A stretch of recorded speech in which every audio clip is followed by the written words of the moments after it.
সন্ধেবেলা গেছিলাম cafe coffee hot and cold বলে এই খাবারের দোকানটা। এটা হচ্ছে নিউ টাউন বাস টার্মিনাসের একদম সামনেই, বা যেখানে নিউ টাউনের পুরো বাস ডিপোটা আছে সেই জায়গাটা বলতে পারো।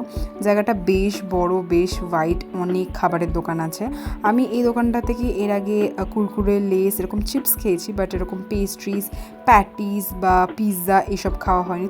তো ফার্স্ট টাইম ট্রাই করছি এখান দিয়ে চিকেন পিৎজা। আর সেদিনকে 1.5 ঘন্টা বাস স্ট্যান্ডে দাঁড়ানোর পরেও কোনো রকমের কোনো বাস আসেনি, তাই শেষমেশ আমাকে র্যাপিডো বুক করতে হলো।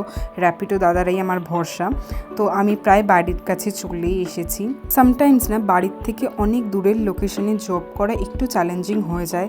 প্রয়োজনের তুলনায় তোমার অনেক সময় ট্রাভেলিংয়ে বা যাতায়াতে অনেক বেশি খরচা হয়ে যায়, যেটা পরে আর কোনোভাবে কম্পেনসেট করা যায় না। যাই হোক, ওই চিকেন পিৎজাটা তো বাইকে বসে কোনোরকমভাবে খাওয়া গেল না, তাই বাড়িতে এসে আমি আর ভাই মিলে ভাগাভাগি করে খেলাম। তো আজকের জন্য এতটাই।